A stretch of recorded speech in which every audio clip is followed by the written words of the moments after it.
Hello everyone, मैं हूं आपका CK sir. Full test start हो चुका है और मैं आपके सामने लेके आया हूं फुल टेस्ट 1 का फिजिक्स का वीडियो सॉल्यूशन। तो पेपर कैसा है, क्या है, आपने कैसा किया, वो हम लोग पेपर के साथ साथ बात करेंगे। पेपर का लेवल कैसा था, तो चलिए शुरू करते हैं बिना किसी रुकावट के। सबसे पहले क्वेश्चन नंबर 1 की तरफ चलते हैं। और क्वेश्चन नंबर 1 को अगर मैं देखूं तो इसमें बोल रहा है कि taking force, length and time as fundamental quantities find the dimension of density. Force, length और टाइम को फंडामेंटल क्वांटिटी मानते हुए आपको डेंसिटी का डायमेंशन निकालना है। तो सबसे पहले मैंने एक तरफ लिखा डेंसिटी, ठीक है, और डेंसिटी को मैंने लिख दिया एक तरफ फोर्स, और क्या क्या बोल रहा है, लेंथ और टाइम। और इनके पावर्स को मैं कुछ डिनोट कर देता हूं, ए से एल का पावर कुछ बी मान लेता हूं और टी का पावर मैं कुछ सी मान लेता हूं। और हम जानते हैं डेंसिटी किसके इक्वल होता है, डेंसिटी इक्वल होता है मास डिवाइडेड बाय वॉल्यूम के, ठीक है, मास बाय वॉल्यूम। तो मास का क्या होता है m, और वॉल्यूम मतलब क्या, लेंथ का क्यूब, यानी कि यहाँ पे आ जाएगा m into L to the power कितना, -3। और आरएचएस में देखो फोर्स, फोर्स को हम क्या लिखते हैं, मास इंटू एक्सेलरेशन, यानी कि mLT-2, इसका पावर जाएगा a इंटू एल का पावर हो गया b और t का पावर हो गया c। अब आपको करना क्या है, बोथ साइड दोनों के पावर्स को इक्वेट करो सेम क्वांटिटीज के। जैसे मास का यहाँ पे पावर देखो कुछ नहीं है तो 1 है, तो एलएचएस में हो गया 1, और आरएचएस में देखो m का पावर अगर, तो यहाँ पे a मिलने वाला है और कहीं पे कुछ भी नहीं मिल रहा है, ठीक है, सिर्फ m एक ही जगह पे दिख रहा है, तो m का पावर क्या आएगा a, यानी कि a का वैल्यू पहला क्वांटिटी का वैल्यू आ गया, यानी कि a के जगह पे कितना आने वाला है, 1 आने वाला है। सिमिलरली l का पावर देखो तो यहाँ पे -3 दिखाई दे रहा है, और आरएचएस में देखो तो l के पावर में यहाँ पे a मिलने वाला है, और साथ में यहाँ l का पावर b है, तो प्लस साथ में b आ जाएगा। और a का वैल्यू कितना था, 1, तो a के जगह पे अगर यहाँ 1 रख देते हो तो b का वैल्यू आ जाएगा -3 - 1, दैट इज -4 के इक्वल। एंड सिमिलरली t का पावर एलएचएस में देखो 0 है, और आरएचएस में t का पावर देखोगे तो यहाँ पे मिलने वाला है -2a, और साथ में मिलेगा आपको +c, और a का वैल्यू कितना था, 1, यहाँ रख दो, तो 0 = -2 + c, यानी कि c का वैल्यू कितना आ जाएगा, 2। यानी कि डेंसिटी किसके किसके टर्म्स में आप लिख सकते हो, फोर्स पावर a का वैल्यू कितना, 1, फिर लेंथ का पावर कितना आ जाएगा भाई, लेंथ का पावर आपने b माना था और b का वैल्यू आया है -4, और टाइम पावर c का वैल्यू आया है 2, यानी कि ये कुछ वैल्यू निकल के आएगा f power 1, l power -4 and t power 2। तो f power 1, l power -4 and t power 2 आपको दिखाई दे रहा है ऑप्शन नंबर बी में। सो पहले क्वेश्चन का आंसर हो जाएगा आपका ऑप्शन नंबर बी। बहुत ही सिंपल यूनिट और डायमेंशन का सवाल, और आप सभी जानते हो यूनिट डायमेंशन से आजकल सवाल पूछे जा रहे हैं, मिनिमम 1 या 2 सवाल तो आ ही रहा है, कभी कभी किस्मत अच्छा रहा तो 3-3 सवाल दिखाई दे रहे हैं। चलिए क्वेश्चन नंबर 2 पे चलते हैं हम।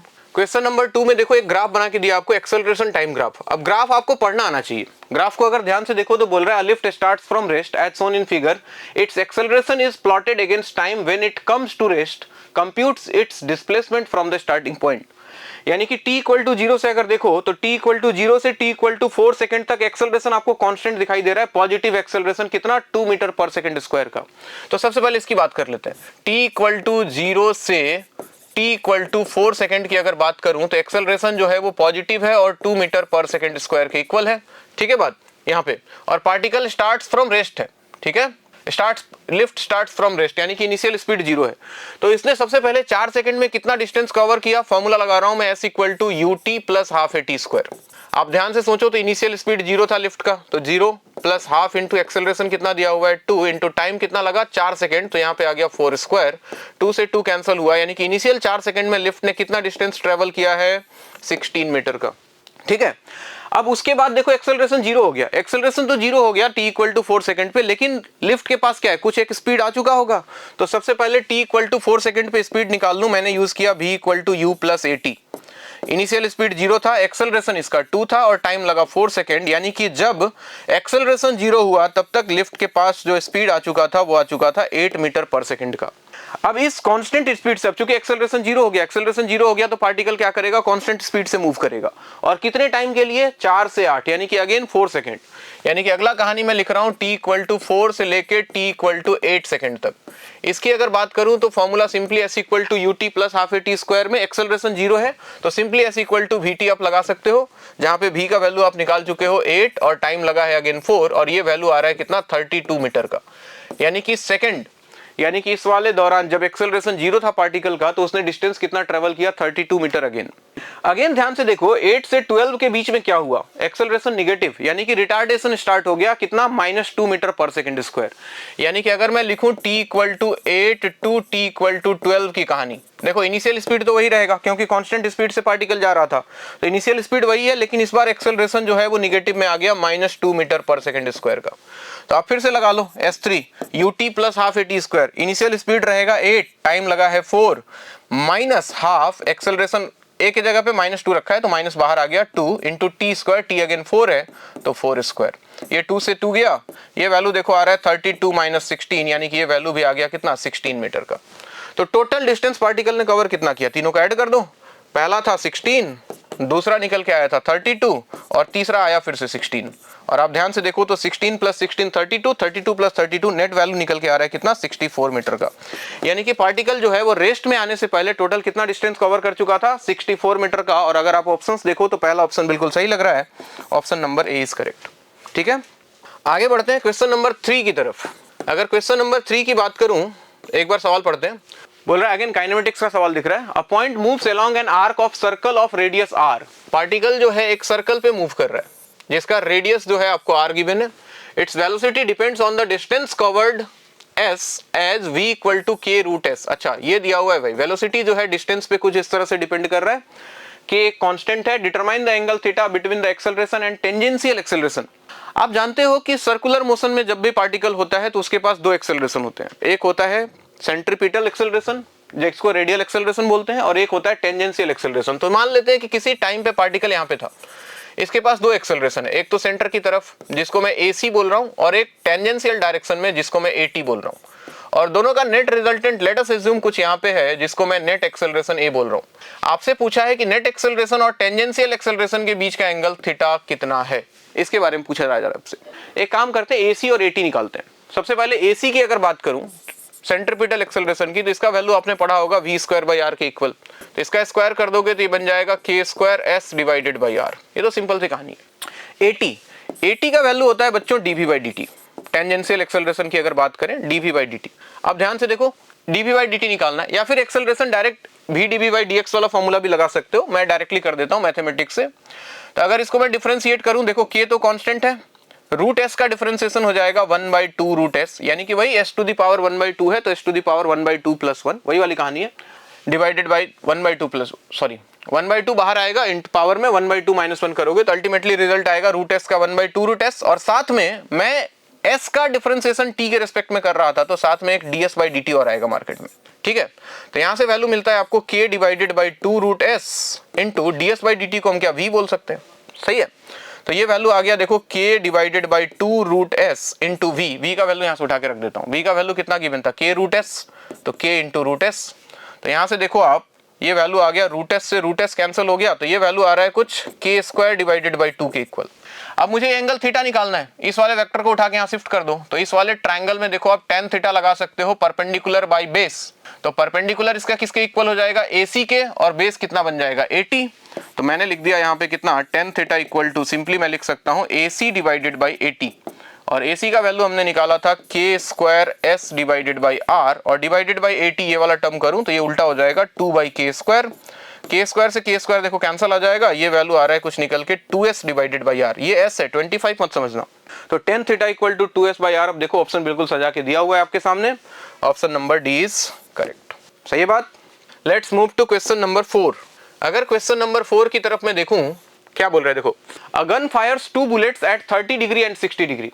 ध्यान से देखो ये कॉम्प्लीमेंट्री एंगल्स हैं, और अगर स्पीड इक्वल हो तो रेंज बराबर होता है, ये आपने प्रोजेक्टाइल मोशन में पढ़ा होगा। एक 30 है तो दूसरा 90 - 30 है। अगर ये बात पता है तो ये क्वेश्चन बहुत ही आसान है। With the horizontal calculate the ratio of their maximum height for the same range. अच्छा, बोल ही दिया सेम रेंज, अगर सेम रेंज बोल ही दिया है मतलब कि दोनों का स्पीड इक्वल होगा भाई, v1 = v2 होगा, पहली बात तो ये जान लो, कॉम्प्लीमेंट्री एंगल से। तो Hmax का फॉर्मूला याद करो, Hmax का फॉर्मूला मैंने तो याद किया है कितना, ui² / 2g, जहां पे ui को बोला करते थे हम u sin थीटा, यानी कि u² sin² theta divided by 2g। तो अगर मैं h1/h2 लिखना चाहूं, दोनों के मैक्सिमम हाइट का रेशियो, तो ध्यान से देखो 2g सेम है, u सेम है, तो बचा सिर्फ कौन, sin² थीटा का रेशियो, यानी कि मैं लिख सकता हूं sin² θ1 डिवाइडेड बाई sin² θ2, और एंगल पहला 30 है, दूसरा 60 है, तो साइन 30 का वैल्यू 1/2 होता है, तो 1/2 का स्क्वायर, और नीचे हो जाएगा साइन 60 इज √3/2, तो नीचे आ जाएगा √3/2 का स्क्वायर, ऊपर आया 1/4 और ये उल्टा होके बन जाएगा 4/3, तो 4 से 4 शहीद हो जाएगा, ये वैल्यू निकल के आता है कुछ 1/3, तो रेशियो विल बी 1:3। बहुत सिंपल सवाल, क्वेश्चन नंबर 4 का आंसर हो जाएगा ए। ठीक है बात, आसान आसान सवाल है, आपको मजा आया होगा करने में, मुझे जहां तक लग रहा है। क्वेश्चन नंबर 5 की तरफ चलते हैं। बोल रहा है कि 2 block of masses 7 kg and 5 kg are placed in contact with each other on a smooth horizontal surface. If a force of 6 Newton is applied on the heavier mass, अच्छा यहाँ से देखो 6 न्यूटन का फोर्स लगाया, तो 6 Newton का force लगाया तो ऑब्वियस सी बात है स्मूथ सरफेस है, दोनों ब्लॉक साथ चल रहा होगा। एक काम करते हैं, सबसे पहले एक्सेलरेशन निकाल लेते हैं, दोनों को एक सिस्टम मान के। एक्सेलरेशन क्या हो जाएगा, फोर्स बाय नेट मास, तो फोर्स कितना लगा 6, और दोनों का नेट मास देखो तो 7 + 5, तो ये वैल्यू आएगा 12, 6/12 हो गया 1/2 मीटर पर सेकेंड स्क्वायर के एक्सेलरेशन से दोनों ब्लॉक चल रहे हैं। आपसे पूछा है calculate the contact force between 2 blocks, दोनों ब्लॉक के बीच का कांटेक्ट फोर्स कितना है, तो किसी एक ब्लॉक को उठा लेता हूं मैं। लेट अस सपोज मैंने 5 kg को पकड़ लिया। अब देखो 5 kg जा तो रहा है उसी एक्सेलरेशन से 1/2 से, इसको लेके कौन जा रहा है, इसका कांटेक्ट फोर्स, यानी कि ये ब्लॉक जो है इसके ऊपर एक फोर्स लगा रहा होगा। मान लेता हूं ये फोर्स का वैल्यू F है, बाकी फ्रिक्शन वगैरह है नहीं, तो सिंपल F = ma। मास इसका कितना था 5 kg, तो मास हो गया 5, एक्सेलरेशन है 1/2, तो ये वैल्यू आ जाएगा कुछ 5/2, दैट इज 2.5 न्यूटन का कांटेक्ट फोर्स दोनों के बीच में लग रहा है। ये जितना इस पे लगाएगा उतना ही ये इस पे लगाएगा, ये बात आप जानते हो। तो इसका आंसर हो जाएगा क्या, सी, 2.5 न्यूटन। क्वेश्चन नंबर 6 की तरफ चले, देखिए क्या बोल रहे हैं। A turntable is rotating with constant angular speed and a particle placed at a radius r1 on the turntable is just about to slip। अच्छा, एक turntable है, घूम रहा है, एक पार्टिकल है जो just about to slip है, मतलब उस कंडीशन में उसके ऊपर जो फोर्स लग रहा होगा, सेंटर की तरफ जो फोर्स लग रहा होगा friction force μmg, mu into normal, यानी कि μmg के इक्वल, और इक्वल टू मान लो कि उस समय उसका एंगुलर स्पीड किसके इक्वल था, ओमेगा के equal, let us assume initial condition में, तो ये वैल्यू हो जाएगा m⍵², और रेडियस उसका दिया हुआ था उस समय कितना r1, तो पहला कंडीशन ये बनेगा लिमिटिंग कंडीशन में, m से m कैंसिल होगा, वैल्यू आएगा कितना μg = ω² r1, इक्वेशन नंबर 1।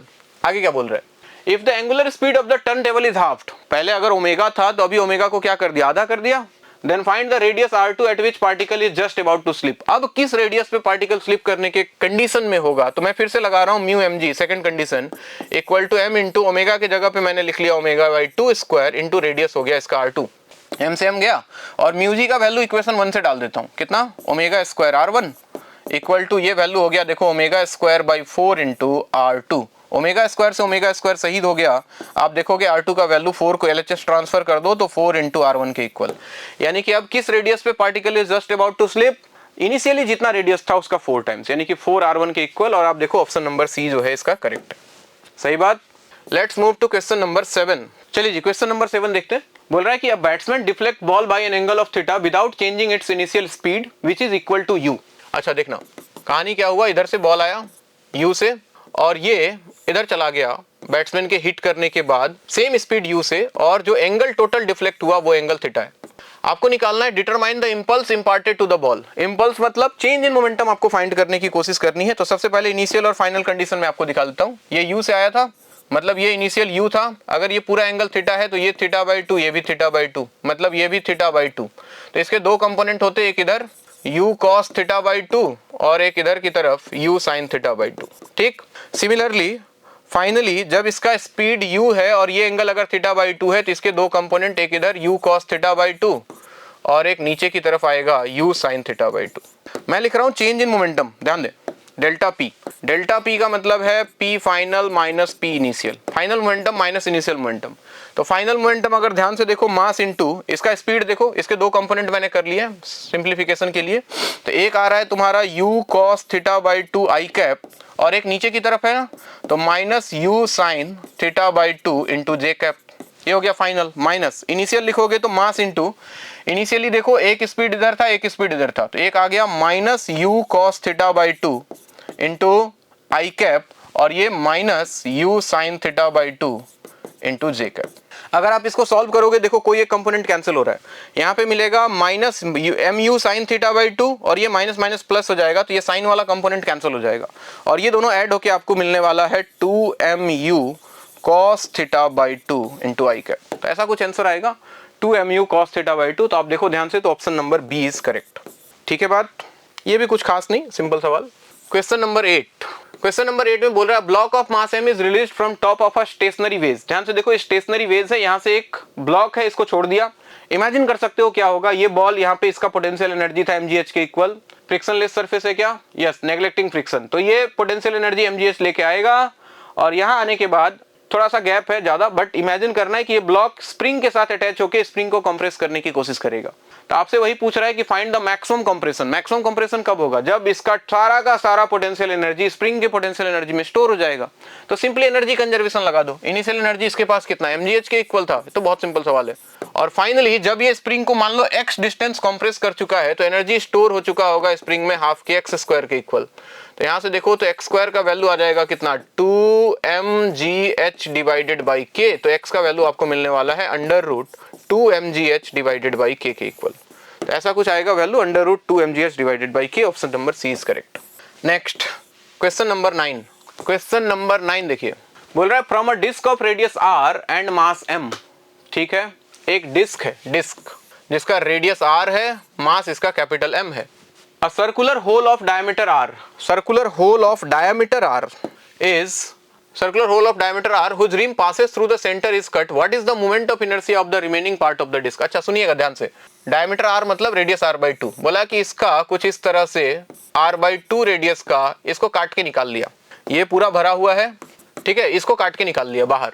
तो बोल रहा है कि रिमेनिंग पार्ट का मोमेंट ऑफ इनर्शिया कितना होगा, about a perpendicular axis passing through the centre. Centre से पास करने वाला ये परपेंडिकुलर एक्सिस के अबाउट इसका मोमेंट ऑफ इनर्शिया निकालना है। एक काम करते हैं, सबसे पहले पूरे डिस्क का मोमेंट ऑफ इनर्शिया निकाल लेते हैं इस वाले एक्सिस के अबाउट। उसके बाद इस वाले पार्ट का मोमेंट ऑफ इनर्शिया निकाल लेते हैं इसी एक्सिस के अबाउट, और इसमें से इसको क्या कर देंगे, सबट्रैक्ट कर देंगे। तरीका तो यही है। उसके लिए क्या करना होगा आपको, सबसे पहली काम, सबसे पहले फॉर डिस्क, डिस्क की बात करें तो इसका मोमेंट ऑफ इनर्शिया आप जानते हो, इसको I1 बोल रहा हूं, इसका वैल्यू होता है mr स्क्वायर बाई 2। तो ये कहानी हो गया mr square by 2, equation number 1। अब आ रहे हैं रिमूव्ड पार्ट के पास। रिमूव्ड पार्ट यानी कि इस वाले डिस्क को मैं अलग से देख रहा हूं। अगर मैं इसको देखूं, सबसे पहले मुझे इसका मास चाहिए होगा। इसका मास कैसे निकालोगे, इसका मास निकालने का तरीका होगा, इसका मास को मैं स्मॉल m बोल रहा हूं, मास। टोटल मास कितना होगा इसका, इसका मास डेंसिटी निकाल लो। डिस्क का टोटल मास दिया था मास m, और इसका रेडियस है r, तो m by pi r square हो गया इसका डेंसिटी।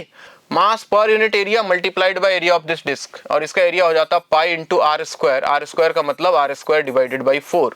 r स्क्वायर से r स्क्वायर कैंसिल, पाई से पाई कैंसिल, ये वैल्यू आता है m बाई 4। यानी कि टोटल डिस्क का जितना मास था उसका 1/4 मास इस रिमूव्ड डिस्क का था, इसको हमने बाहर निकाल लिया। ठीक, अब इस वाले पार्ट का मोमेंट ऑफ इनर्शिया मुझे इस वाले एक्सिस के अबाउट लिखना है, ध्यान रहे। तो मैं लगा रहा हूं परपेंडिकुलर एक्सिस थ्योरम। सबसे पहले इसका मोमेंट ऑफ इनर्शिया इसके अबाउट, यानी कि I equal to I not plus M D square जो यूज करते हैं उसकी बात कर रहा हूं। तो इसका मोमेंट ऑफ इनर्शिया को I2 बोल रहा हूं। I2 को मैंने लिखा, सबसे पहले इसके एक्सिस के अबाउट जो मोमेंट ऑफ इनर्शिया उसका, उसको I नॉट बोल रहा हूं, प्लस जिस एक्सिस के अबाउट निकालना है वहां से इसके बीच का डिस्टेंस देखो r/2 है, तो मल्टीप्लाइड बाई प्लस मास इसका हो गया m इंटू ये डिस्टेंस कितना है r/2 इंटू इसका स्क्वायर।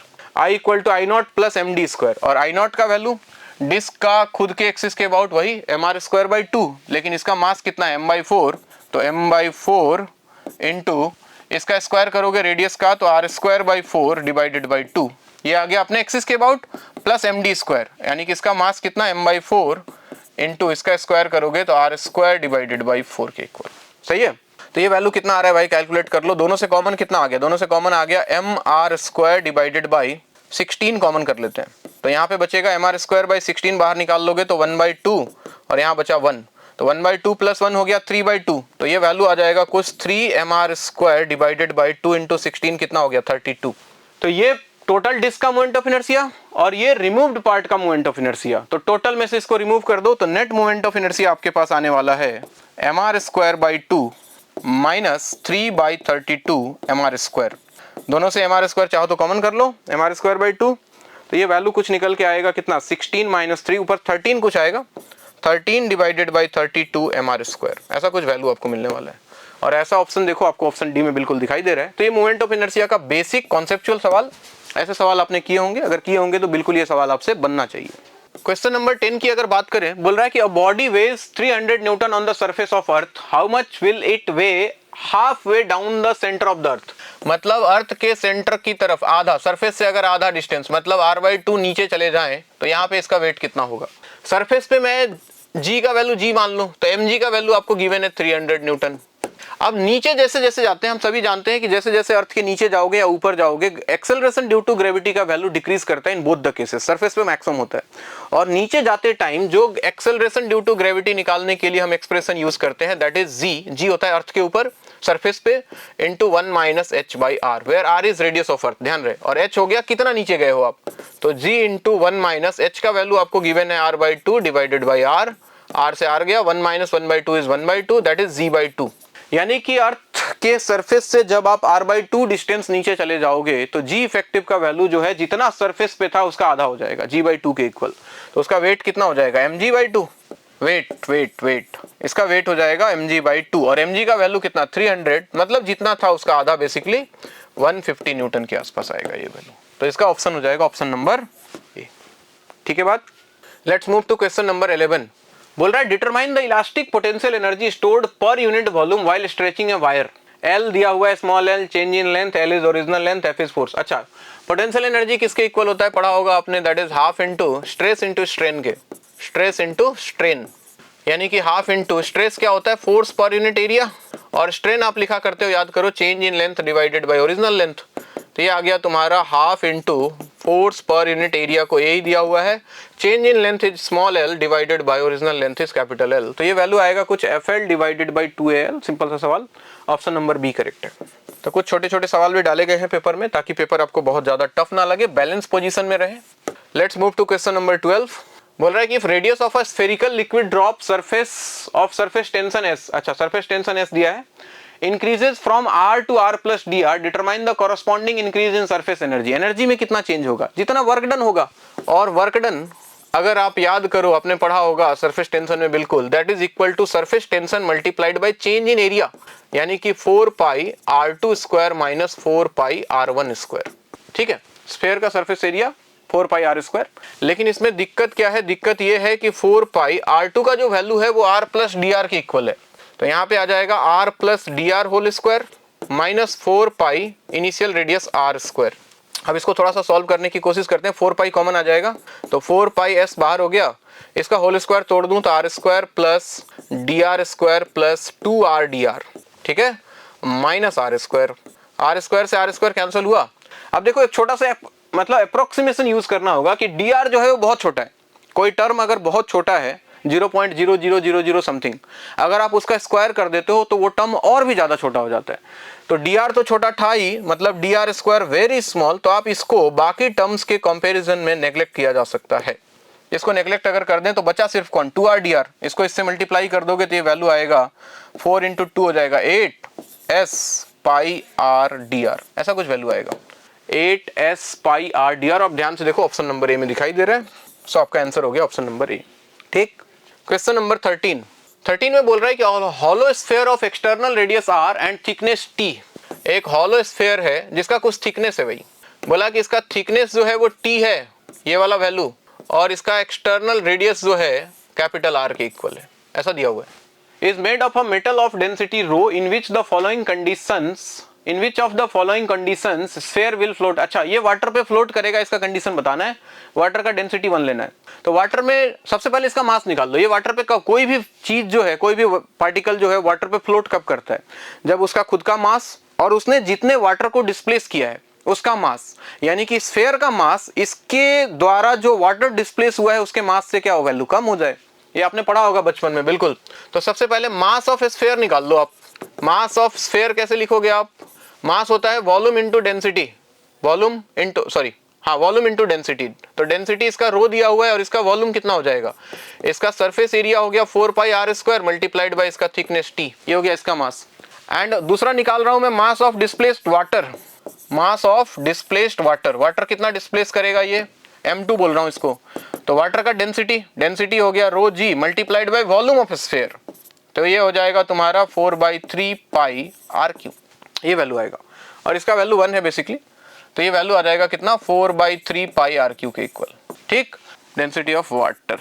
अब देखो कंडीशन है कि इसको फ्लोट करना है, तो ये m1 का जो वैल्यू है वो कम होना चाहिए किससे, m2 से। तो m1 का वैल्यू हो गया rho into 4 pi r square T should be less than या लेस इक्वल कर लो, एक ऑप्शंस में इक्वलिटी लगा के दिया है, that is equal to 4/3 pi r cube. जो कैंसिल हो रहा है उड़ा दो, 4 पाई से 4 पाई गया, r स्क्वायर से ये क्यूब गया। तो यहाँ से देखो तो रो को RHS भेज दो तो ये वैल्यू आता है टी लेस इक्वल r बचा है, नीचे 3 बचा है और इधर से एक रो जाएगा, T less equal r divided by 3 रो। और ये ऑप्शन देखो फिर से ऑप्शन नंबर ए में आपको दिखाई दे रहा है, तो ये आपका आंसर है। ठीक है बात। क्वेश्चन नंबर 14, एक्सपांसन से शायद सवाल दिख रहा है। The coefficient of volume expansion मतलब गामा ग्लिसरीन का दिया हुआ है 49 into 10⁻⁵ kelvin inverse. What is the fractional change in its density for a 30 degree rise in temperature. एक फॉर्मूला पढ़ा होगा आपने डेंसिटी वाला, rho final equal to rho initial into 1 minus gamma delta T. ये वाली कहानी यहां से निकाल सकते हो, rho final by rho initial equal to 1 minus gamma delta T. इसको LHS भेज दो, तो gamma delta T equal to 1 minus rho final by rho initial. ये निकालने के लिए बोल रहा है आपको, ध्यान से देखो, gamma delta T is equal to rho initial minus rho final is basically change in density divided by initial density.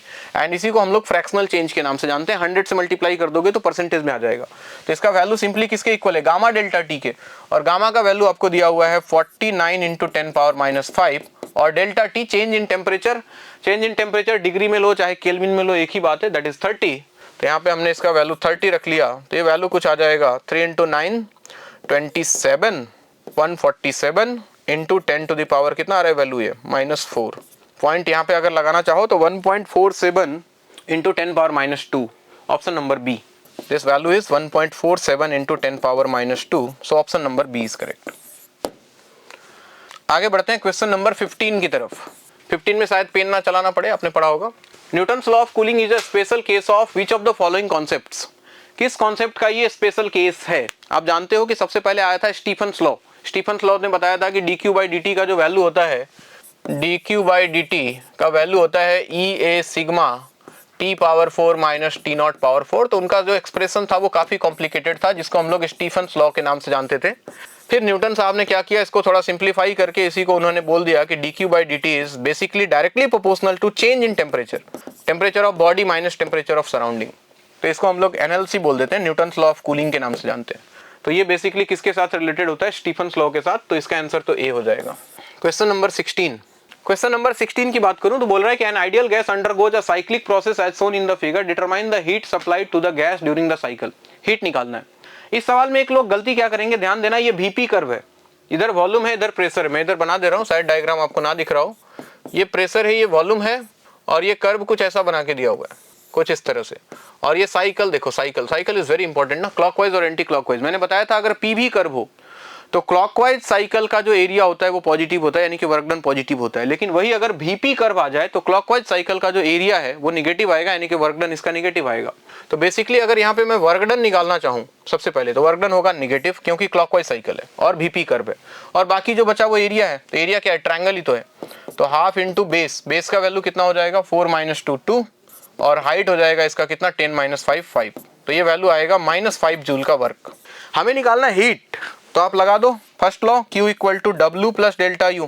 अब चूंकि साइक्लिक प्रोसेस है तो चेंज इन इंटरनल एनर्जी 0 होगा, यानी कि जो हीट है वही वर्क है। तो Q का वैल्यू भी कितना होगा, -5 जूल के इक्वल। तो इसका आंसर हो जाएगा ऑप्शन नंबर डी। तो ध्यान रहे इसमें साइन का थोड़ा सा ख्याल रखना है आपको, ठीक है। बाकी ये सवाल सिंपल है।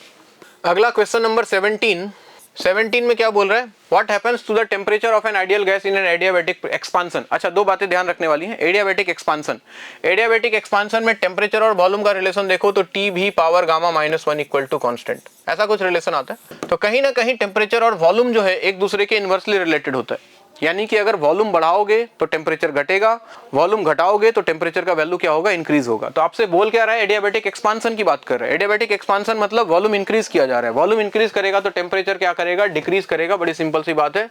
तो option number A is correct. Question number 18 की अगर बात करें, 18 भी बहुत सिंपल सा सवाल दिख रहा है। बोल रहा है an ideal gas undergoes process AB as shown in the figure, determine the work performed by the gas during this process. अगर आप इस प्रोसेस को ध्यान से देखो तो आंसर आपका 1 सेकंड में आ चुका होगा, क्योंकि प्रेशर और टेम्परेचर एक साथ वेरी कर रहा है। प्रेशर बढ़ेगा तो टेम्परेचर बढ़ेगा, प्रेशर घटेगा तो टेम्परेचर घटेगा। और अगर ऐसा है pressure directly proportional to temperature है, मतलब वॉल्यूम जो है सिस्टम का कांस्टेंट है, और अगर वॉल्यूम कांस्टेंट है तो आप जानते हो वर्क डन का वैल्यू हमेशा 0 आने वाला है। तो इसका आंसर हो जाएगा बी 18 का। Let's move to question number 19। अगर देखो फिर से एक डायग्राम बना के दिया हुआ है। In the given figure after the switch S is turn from position A to B, यानी कि पहले स्विच ए पे था तो ये कैपेसिटर के अक्रॉस देखो एक बैटरी लगा हुआ है, और बैटरी लगा हुआ है, बैटरी का पोटेंशियल ई दिया हुआ है, तो उसमें चार्ज स्टोर हुआ होगा Q इक्वल टू सी भी से, Q इक्वल टू सी के इक्वल, और इसका एनर्जी इनिशियल रहा होगा कैपेसिटर का कितना, हाफ सी ई स्क्वायर के इक्वल, ये इनिशियल एनर्जी जब स्विच ए पे है। जब हमने इसको टर्न करके बी पे कर दिया तो दोनों कैपेसिटर देखो आपस में पैरेलल में आ गया। कहानी समझने की कोशिश करें, एक है 3C और एक हो गया तुम्हारा C। इसके क्रॉस पोटेंशियल था प्लस माइनस ई का, इसके क्रॉस कोई पोटेंशियल नहीं था, ऐसा हुआ। तो टर्न करने के बाद दोनों पैरेलल में आने के बाद हम जानते हैं कि दोनों का पोटेंशियल डिफरेंस क्या होगा, कुछ कॉमन हो जाएगा। तो सबसे पहले कॉमन पोटेंशियल कितना हो जाएगा, आपने पढ़ा होगा C1 V1 plus C2 V2 divided by C1 plus C2 से हम कॉमन पोटेंशियल निकाल सकते हैं दोनों का after connecting both the capacitors in parallel. तो C1 का वैल्यू C है, V1 का वैल्यू E है, C2 का वैल्यू 3C है, V2 का वैल्यू 0 है divided by C plus 3C। तो ये वैल्यू हो गया आपका देखो E into C divided by 4C, C से C कैंसिल, यानी कि फाइनली कॉमन पोटेंशियल जो आएगा वो E/4 के इक्वल आ जाएगा। और दोनों कैपेसिटर पैरेलल में है तो इक्विवेलेंट दोनों का ऐड कर लोगे तो 4C के इक्वल। तो फाइनल एनर्जी सिस्टम का कितना आ जाएगा, फाइनल एनर्जी आ जाएगा हाफ, इक्विवेलेंट कैपेसिटेंस हो गया 4C और इक्विवेलेंट पोटेंशियल डिफरेंस हो गया E/4 यानी कि E²/16। तो ये वैल्यू आ रहा है 4 से गया 4, तो ये वैल्यू आ रहा है कुछ E²C डिवाइडेड बाई कितना 8 के इक्वल, ऐसा कुछ वैल्यू आ रहा है। आपसे पूछा क्या है, डिटरमाइन द एनर्जी डेसिपेटेड, या फिर हीट कितना प्रोड्यूस हुआ सिस्टम में। तो उसके लिए कुछ मत करो, इनिशियल एनर्जी में से फाइनल एनर्जी को सब्ट्रैक्ट कर लो। तो हीट डेसिपेटेड जो होगा सिस्टम का that is U initial minus U final. Initial energy है half CE² minus final energy है 1/8 CE²। अगर दोनों को सॉल्व करते हो आप 2 8 का एलसीएम 4 8 हो जाएगा, तो 4 - 1 ये वैल्यू आएगा कुछ 3/8 CE²। यहाँ से E का वैल्यू रख लो Q/C, क्योंकि आंसर Q और C के टर्म में है। तो E का वैल्यू Q/C रखोगे तो ये वैल्यू आएगा Q² divided by C², C से एक C कैंसिल हो जाएगा। तो this value comes to 3/8 Q² divided by C, 3/8 Q²/C, यानी कि ऑप्शन नंबर ए जो है इसका बिल्कुल करेक्ट बैठ रहा है। तो ये आंसर है। यानी कि कहानी बड़ी सिंपल है, कैपेसिटर का हमने इनिशियल एनर्जी निकाला है, फाइनली कैपेसिटर के साथ दूसरे कैपेसिटर के साथ कनेक्ट करने के बाद हमने उसका फाइनल एनर्जी निकाला। तो एनर्जी में जो चेंज हुआ that is basically heat produced और energy dissipated in the circuit. ठीक है बात। Question number 20। क्वेश्चन नंबर 20 देखो, बड़ा सिंपल सा सवाल लग रहा है। इन द गिवन सर्किट, अच्छा ये इक्विपोटेंशियल सरफेस है, ऐसे सवाल आपने किए होंगे। बोल रहा है कि the lines represent equipotential surface, find the direction of electric field. ये इक्विपोटेंशियल सरफेस है, ये एंगल 60 डिग्री दिया हुआ है, ये है 50 वोल्ट, ये है 100 वोल्ट और ये है 150 वोल्ट। आपको बोला है कि डायरेक्शन ऑफ इलेक्ट्रिक फील्ड क्या होगा। सबसे पहली बात जो ध्यान देने वाली है कि इलेक्ट्रिक फील्ड होता है वो हमेशा इक्विपोटेंशियल सरफेस के परपेंडिकुलर होगा। तो इलेक्ट्रिक फील्ड जो होगा इसके परपेंडिकुलर 90 डिग्री पे, पहली बात तो ये। और दूसरा उसका डायरेक्शन हमेशा होता है हाई पोटेंशियल से लो पोटेंशियल की तरफ। Electric field flows from high potential to low potential, और अगर हाई पोटेंशियल से लो पोटेंशियल की तरफ इलेक्ट्रिक फील्ड जाएगा तो ऑब्वियस सी बात है इसका डायरेक्शन 150 वोल्ट से 50 वोल्ट की तरफ होगा। तो अगर आप ऑप्शंस देखो तो आपको कहानी समझ में आएगा। Normal to the equipotential surfaces सही है, directed from 100 volt to 50 volt बिल्कुल सही है पहला option. Normal to equipotential surfaces directed from 50 to 100 volt गलत, अलोंग द गलत, इंक्लाइंड गलत। तो ये आपका आंसर है पहला option, option number A is correct. ठीक है, चलिए आगे बढ़ते हैं क्वेश्चन नंबर 21 की तरफ। क्वेश्चन नंबर 21 बोल रहा है 2 wires of same radius having length L1 and L2। ठीक है, रेडियस सेम है उनका, मतलब क्रॉस सेक्शनल एरिया सेम होगा। लेंथ बोला L1 एंड L2 और resistivity ρ1 and ρ2 are connected in series, determine the equivalent resistivity of the wires. अगर दो वायर को हम, आप इमेजिन करो एक वायर और इसके साथ एक दूसरा wire, length L1 L2, resistivity दिया है ρ1 ρ2, इसको सीरीज में कनेक्ट कर दें तो मैं क्या लिख सकता हूँ कि R इक्विवेलेंट जो होगा वो किसके इक्वल हो जाएगा, R1 प्लस R2 के। और हम जानते हैं कि रेजिस्टेंस होता है ρ into L divided by A। तो अगर इस पूरे वायर की बात करूं, रेजिस्टिविटी ρ मान लिया, L हो गया इसका कितना L1 प्लस L2, और एरिया पे तो कोई फर्क नहीं पड़ेगा, एरिया यही सेम रहेगा। सिमिलरली R1, इससे एक सिंगल वायर का कितना हो जाता है ρ1 L1 बाई A1, A1 मतलब ए ही है, एरिया सबका सेम ही है। तो ये ए ही रहेगा, प्लस सेकंड का हो जाता है रो टू L2 बाई क्या ए कैंसिल हो जाता है आपका। तो यहाँ से देखो रो यानी कि नेट इक्विवेलेंट रेजिस्टिविटी का वैल्यू कितना आ जाता है, रो 1 L1 plus row 2 L2 divided by rho 1 L1 plus L1 plus ऐसा कुछ वैल्यू आएगा, रो 1 L1 plus row 2 L2 divided by rho 1 plus रो 2 नहीं रो 1 L1 plus row 2 L2 by L1 plus L2। तो इसका आंसर हो जाएगा ऑप्शन नंबर बी। ठीक है, let's move to question number 22। देखो करंट इलेक्ट्रिसिटी से एक सर्किट दिखाई दे रहा है, साफ साफ सर्किट दिख रहा है। ये सर्किट कनेक्ट कर दिया, आपको बोल रहा है determine the potential difference between points A and B, A और बी के बीच का पोटेंशियल डिफरेंस निकालना है। तो सबसे पहले आप बताओ सर्किट का आर इक्विवेलेंट कितना होगा। 22 की बात कर रहा हूं मैं, 22 में सर्किट का आर इक्विवेलेंट हो जाएगा, आप ध्यान से देखो तो 1 + 1 2 1 + 1 2 2 और 2 का इक्विवेलेंट आ गया पैरेलल में 1। तो करंट कितना मेन करंट फ्लो करेगा 10 divided by 1 that is 10 ampere का करंट चला। और आप देखो ध्यान से, अगर 10 एम्पियर का करंट जा रहा है, ये सर्किट को देख लो आप एक बार, ऐसा सर्किट है, ठीक है, ये भी 1 है, ये भी 1 है, ये भी 1 है, ये भी 1 है। अगर यहाँ से करंट 10 एम्पियर जा रहा है तो ऊपर रेजिस्टेंस नीचे रेजिस्टेंस सेम है, मतलब यहाँ 5 एम्पियर जाएगा और यहाँ भी 5 एम्पियर जाएगा। अब ये वाला पॉइंट को उसने बी बोल रखा है और ये वाले पॉइंट को उसने ए बोल रखा है, बी ए माइनस बी निकालना है, ये बी है। तो यहाँ से यहाँ तक अगर मूव कर जाओ आप क्या लिखोगे, वी ए करंट के डायरेक्शन में जा रहे हो तो माइनस आई आर, करंट हो गया 5, रेजिस्टेंस हो गया 1, minus V B should be equal to 0, यानी कि V A minus V B का आपको वैल्यू मिल जाएगा कितना, 5 वोल्ट के इक्वल। बहुत ही सिंपल सा सवाल, option number A is correct. ठीक, क्वेश्चन नंबर 23 को देखो, फिर से एक सर्किट दिख रहा है बोल रहा है 2 sales of EMF E1 and E2, देखो उल्टा कनेक्टेड है, ध्यान रखना। इंटरनल रेजिस्टेंस R1 R2 दिया हुआ है, connected as shown in figure, find the terminal potential difference. Terminal potential difference मतलब इस एक्सटर्नल रेजिस्टेंस R के क्रॉस पोटेंशियल डिफरेंस कितना होगा। तो सबसे पहले सर्किट में करंट निकाल लो। सर्किट में करंट क्या लिखोगे, E equivalent divided by R equivalent. तो E इक्विवेलेंट की बात करेंगे, देखो E1 E2 से बड़ा है, तो E इक्विवेलेंट आ जाएगा E1 minus E2 divided by net resistance circuit का हो जाएगा R1 plus R2 plus R। ये हो गया पुट करंट। और अगर इस रेजिस्टेंस से करंट आई जा रहा है तो इसके अक्रॉस जो पोटेंशियल डिफरेंस आएगा B equal to I R के इक्वल, करंट का वैल्यू है E1 minus E2 divided by R1 plus R2 plus R multiplied by R। This is answer. Options देख लो आप, E1 minus E2 into R by R1 plus R2 plus R, option number C is correct. ठीक है बात।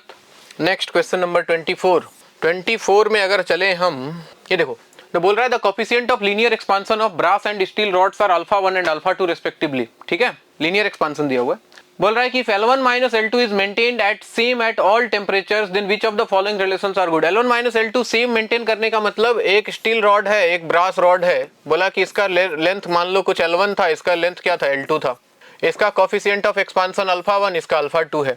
तो बोला initially जो L1 माइनस L2 है, मान लो इनका टेम्परेचर हमने, ये बोलना ये चाह रहा है कोफिशिएंट ऑफ लीनियर एक्सपांशन देने का मतलब है कि इसका टेम्परेचर अगर हमने डेल्टा टी से दोनों का इंक्रीज कर दिया तो इन दोनों रॉड का जो फाइनल लेंथ का डिफरेंस है वो भी इनिशियल लेंथ के बराबर आना चाहिए। तो let us assume delta T के बाद ये लेंथ हो गया L1 डैश और ये हो गया L2 dash. According to question this difference is same, initially जितना डिफरेंस था वही बाद में है।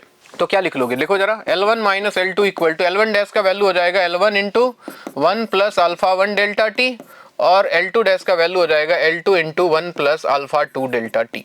ठीक है बात। तो L1 माइनस L2 इज इक्वल टू क्या लिखोगे आप, L1 plus L1 alpha 1 delta T minus L2 minus L2 alpha 2 delta T.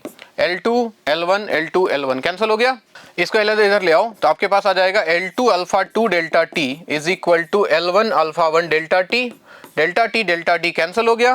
तो यहाँ से आपको मिलने वाला है L1 alpha 1 equal to L2 alpha 2। ऐसा कहीं रिलेशन दिखे तो ये आपका आंसर सही है, L1 alpha 1 equal to L2 alpha 2, देखो option number D, so option D is correct. Next let's move to question number 25। अगर हम क्वेश्चन 25 की बात करें, बोल रहा है charge particle is moving in uniform magnetic field with its velocity perpendicular to the wheel. Magnetic field में कभी भी कोई पार्टिकल मैग्नेटिक फील्ड के परपेंडिकुलर मूव करता है तो हम जानते हैं कि उसका पाथ जो है वो सर्कुलर मोशन होता है। अगर कोई पार्टिकल यहाँ पे है चार्ज पार्टिकल, इसको स्पीड हमने v दिया तो ये गोल गोल यानी कि सर्कुलर मोशन परफॉर्म करने वाला है। ठीक है, with uniform velocity. Uniform velocity मतलब इसका स्पीड जो होता है वेलोसिटी का वो कांस्टेंट होता है, डायरेक्शन नहीं, यानी कि वेलोसिटी तो चेंज होगा लेकिन स्पीड जो होगा वो क्या होगा, कांस्टेंट होगा। तो पढ़ लो option, choose the correct option. The linear momentum of the particle is conserve. Linear momentum होता है mass into velocity, velocity change हो रहा है मतलब लीनियर मोमेंटम कंजर्व नहीं रहेगा। The kinetic energy of the particle remains constant. बिल्कुल ये सही बात है, काइनेटिक एनर्जी होता है बच्चों हाफ mv² के इक्वल। अगर v कांस्टेंट है, स्पीड कांस्टेंट है, मतलब काइनेटिक एनर्जी कांस्टेंट आने वाला है। तो second option is correct. Third बोल रहा है work done by the magnetic force is positive. गलत, मैग्नेटिक फोर्स हमेशा इसके परपेंडिकुलर लगेगा, परपेंडिकुलर। v क्रॉस b करोगे तो फोर्स का डायरेक्शन हमेशा वेलोसिटी के परपेंडिकुलर, और फोर्स परपेंडिकुलर है वेलोसिटी या फिर डिस्प्लेसमेंट के, तो वर्क डन का वैल्यू हमेशा 0 आने वाला है। तो ये ऑप्शन भी गलत है। The trajectory of the particle is straight line, ये तो आपको दिखाई दिया कि ये सर्कुलर पाथ पे वो चल रहा है, मतलब ये ऑप्शन भी गलत है। तो इसका आंसर हो जाएगा option number B, kinetic energy is constant. ठीक, क्वेश्चन नंबर 26। ऐसा कुछ डायग्राम दिया हुआ है, बोल रहा है in the given figure I1 and I2 are the strength of the current in the loop and current carrying wire respectively. यहाँ करंट I1 जा रहा है, यहाँ करंट I2 जा रहा है, ध्यान रखें। In the figure OA equal to OB, ये डिस्टेंस R है, ये डिस्टेंस भी R है, मतलब इसका रेडियस R है, और वायर से सेंटर का डिस्टेंस 2R है। If the magnetic field at the centre of the loop is 0 then find I1 by I2। अच्छा ध्यान से देखो, सबसे पहले मैग्नेटिक फील्ड का डायरेक्शन, इस वाले लूप के कारण कर्ल रूल यूज करो तो मैग्नेटिक फील्ड किधर आ रहा है, अंदर की तरफ, और इस वायर के कारण मैग्नेटिक फील्ड किधर आ रहा है, सेंटर पे बाहर की तरफ। तो सेंटर की बात कर रहा था, तो इसके कारण जितना मैग्नेटिक फील्ड अंदर है, इसके कारण उतना ही क्या हो जाए, बाहर। और सर्कुलर लूप के कारण मैग्नेटिक फील्ड होता है बच्चों म्यू0 I बाई 2R, और करंट उसमें था I1, तो म्यू0 I1 by 2R should be equal to, इसको अगर इनफाइनाइट वायर मान ले थोड़ी देर के लिए, तो इसके कारण यहाँ पे मैग्नेटिक फील्ड हो जाता है म्यू0 I divided by 2 pi d। I के जगह पे आ जाएगा I2 और d के जगह पे वायर से डिस्टेंस हो गया ये 2R। तो ध्यान से देखो, तो 2R से 2R कैंसिल हो जाएगा, म्यू0 से म्यू0 कैंसिल हो जाएगा। आपको निकालना है I1 by I2 and this value comes to 1 by 2 pi. तो ऐसा अगर कहीं ऑप्शन दिखे तो बिल्कुल सही है, वरना गलत है। 1 बाई 2 पाई, देखिए ऑप्शन नंबर डी दिखाई दे रहा है आपको, so option number D is correct. Let's move to question number 27। बोल रहा है coil of radius r carrying current I is placed inside a solenoid so that the plane of the coil contains the axis of the solenoid. अच्छा ध्यान देना, ये solenoid है, ठीक है, इसका मैग्नेटिक फील्ड हम जानते हैं इधर होता है, इसके एक्सिस के अलोंग। मान लो कि मैग्नेटिक फील्ड इसका B है, और इसके अंदर बोला कि एक कॉइल रखा हुआ है, इस तरह से रखा है कि कॉइल का प्लेन जो है वो एक्सिस को कंटेन कर रहा है, मतलब इसका ये वाला एक्सिस जो है, एरिया वेक्टर इस एक्सिस के परपेंडिकुलर, ऐसा सोच सकते हो। तो बोल रहा है द सोलेनॉइड विच करंट, इसके सोलेनॉइड में जो करंट है वो I है, तो इसके कारण यहाँ एक मैग्नेटिक फील्ड B1 मान लो, और इस कॉइल में करंट जो जा रहा है वो कितना जा रहा है भाई, करंट स्मॉल I दिया हुआ है इस कॉइल में, तो इसके कारण करंट इधर होगा, मतलब मैग्नेटिक फील्ड इसके कारण ऊपर की तरफ, इसको B2 मान लो, तो नेट मैग्नेटिक फील्ड इधर कहीं आ जाएगा B। तो B का वैल्यू कितना आ जाना है बच्चों, under root B1 square plus B2 square, दोनों का रिजल्टेंट। तो B1 सोलेनॉइड के कारण मैग्नेटिक फील्ड होता है म्यू0 NI, तो म्यू0 N दिया हुआ है, करंट दिया हुआ है कैपिटल I, इसका स्क्वायर, और कॉइल के सेंटर पे मैग्नेटिक फील्ड अभी अभी बताया म्यू0 I बाई 2R, तो इसके कारण हो जाएगा म्यू0 small I divided by 2, radius इसका दिया हुआ है कुछ R, स्मॉल r, इसका होल स्क्वायर। तो ऐसा कुछ आंसर आने वाला है म्यू0 NI स्क्वायर प्लस म्यू0 I by 2R whole square, इसका अंडर रूट। ये देखो ऑप्शन नंबर सी, बिल्कुल सिंपल सवाल। Let's move to question number 28 की अगर बात करें, क्या बोल रहा है देखिए, बोल रहा है simple pendulum perform simple harmonic motion with amplitude दिया है A, टाइम पीरियड दिया है T, determine the speed of the pendulum at x equal to A by 2। अच्छा हम जानते हैं स्पीड जो होता है वो ओमेगा के टर्म्स में क्या लिखा करते हैं, omega under root A square minus x square, जहाँ पे A एम्पलीट्यूड है और x उसका पोजीशन है। तो v इक्वल टू ओमेगा को टाइम पीरियड के टर्म में लिख लो, टाइम पीरियड दिया है omega equal to 2 pi by T, under root amplitude दिया है A और पोजीशन दिया है A बाई 2, तो ये बन जाएगा A स्क्वायर बाई 4, तो ये वैल्यू आएगा कुछ 2 पाई बाई टी।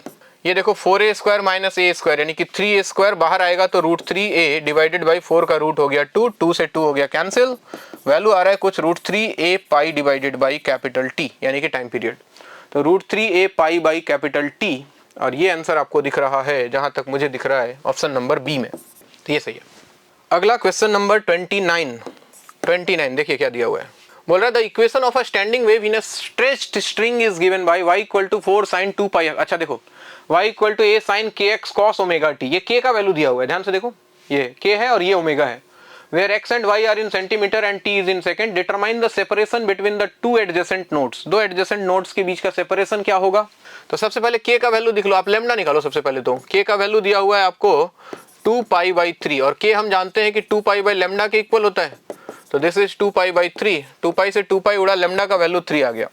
अब याद करो नोड्स का पोजीशन जो होता है, पोजीशन ऑफ नोड्स वो हम लिखा करते हैं किससे, n लेमडा बाई 2 से, ठीक है, या फिर सेपरेशन बिटवीन नोड्स निकालना है आपको, तो सेपरेशन बिटवीन नोड्स कैसे लिख सकते हो, लिखने का तरीका ये हो जाएगा आपका, मान लो कि n लैम्डा बाई 2 और इसके पहले वाला जो है वो है n minus 1 into lambda by 2। Subtract करोगे तो ये वैल्यू कुछ लैम्डा बाई 2 आएगा, n लैम्डा बाई 2 कैंसिल हो जाएगा और लैम्डा हम निकाल रहे हैं 3, तो वैल्यू आ जाएगा 3/2, दैट इज 1.5 सेंटीमीटर के आसपास। Separation between two nodes, so option number B is correct. ये भी कुछ खास नहीं, क्वेश्चन आसान ही है आज का लग रहा है, पता नहीं आपका एग्जाम कैसा हुआ। क्वेश्चन नंबर 30 बोल रहा है the magnetic field associated with an electromagnetic wave is given by B equal to B naught sine kx plus omega t। ठीक है, determine the direction of propagation of wave. अच्छा, ये तो बड़ा सिंपल चीज है, देखो ये x है, मतलब वेव जो है वो x एक्सिस की तरफ जा रहा है। अब पॉजिटिव x एक्सिस या निगेटिव x एक्सिस, उसके लिए दोनों का कोफिशिएंट देखो, अगर x और t दोनों का कोफिशिएंट सेम साइन का है, मतलब दोनों या तो पॉजिटिव या तो दोनों निगेटिव, मतलब ये निगेटिव x एक्सिस की तरफ जाएगा। और अगर दोनों में से कोई एक कोफिशिएंट पॉजिटिव और दूसरा निगेटिव हो जाए, मतलब अपोजिट साइन का आ जाए, तो ये पॉजिटिव x एक्सिस की तरफ चला जाएगा। तो फिलहाल आंसर हो जाएगा आपका negative x axis, so option number A is correct.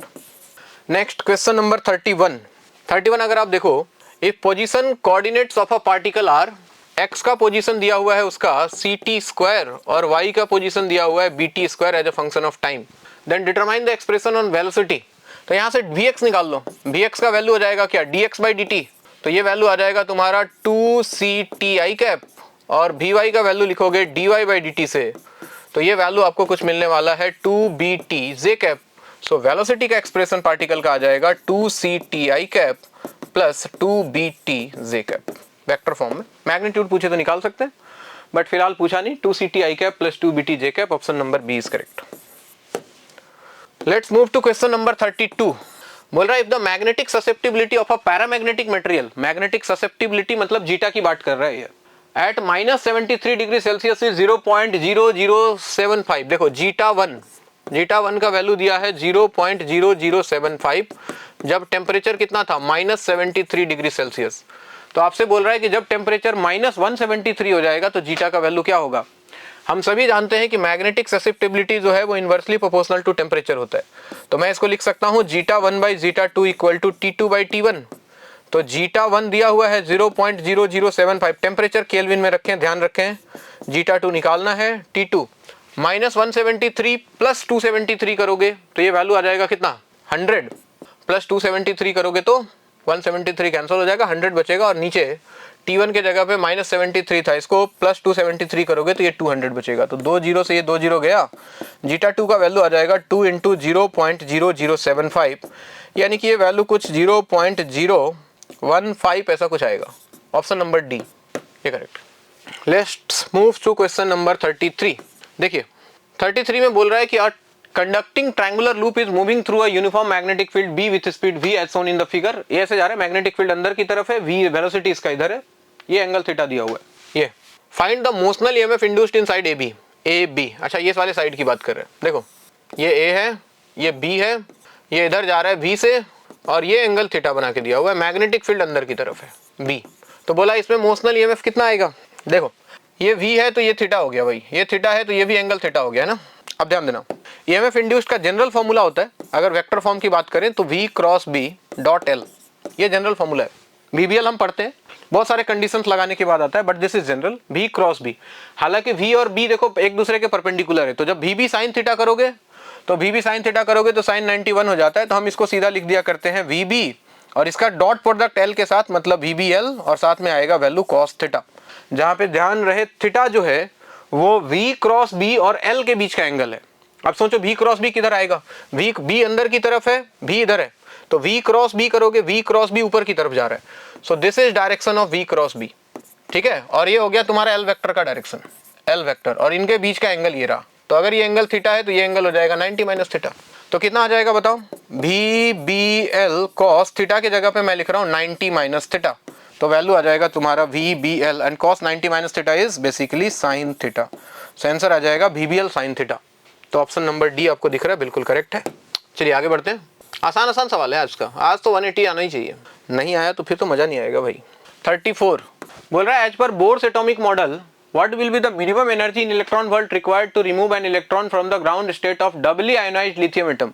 doubly ionized lithium atom मतलब वो just like hydrogen atom हो गया, तो ग्राउंड स्टेट में उसका एनर्जी जितना होता है उतना पॉजिटिव कर लो, यानी कि +13.6 z² बाई n² तो 1 हो जाएगा, तो तो ये वैल्यू आ जाएगा 13.6 इंटू जेड का वैल्यू 3 है, 3 स्क्वायर, 9 से मल्टीप्लाई करोगे तो ये आ जाएगा 9 इंटू 654, 5, 117 प्लस 5, 122.4, ऐसा कुछ वैल्यू आएगा। तो ऑप्शन नंबर डी दिखाई दे रहा है। वेरी सिंपल सवाल। नेक्स्ट क्वेश्चन नंबर 35 में आप देखो तो बोल रहा है the maximum kinetic energy of photo electrons emitted from a surface when photons of energy 6 electron volt falls on it is 4 electron volt. अच्छा, 6 इलेक्ट्रॉन वोल्ट का फोटोन गिरा तो बोला कि 4 इलेक्ट्रॉन वोल्ट, जो इलेक्ट्रॉन बाहर निकला उसके पास मैक्सिमम काइनेटिक एनर्जी जो है वो 4 इलेक्ट्रॉन वोल्ट का है, मतलब वर्क फंक्शन 2 इलेक्ट्रॉन वोल्ट का रहा होगा। बहुत बढ़िया। Determine the stopping potential. अच्छा, स्टॉपिंग पोटेंशियल था तो कुछ करना ही नहीं है भाई। काइनेटिक एनर्जी का वैल्यू होता है, याद करो, ई वी नॉट, जहां पे वी नॉट को हम लोग स्टॉपिंग पोटेंशियल बोलते हैं। ठीक है, और काइनेटिक एनर्जी दे दिया आपको directly, 4 electron volt equal to E V naught. ई से ई कैंसिल हो गया, वी नॉट का वैल्यू 4 वोल्ट आ जाएगा।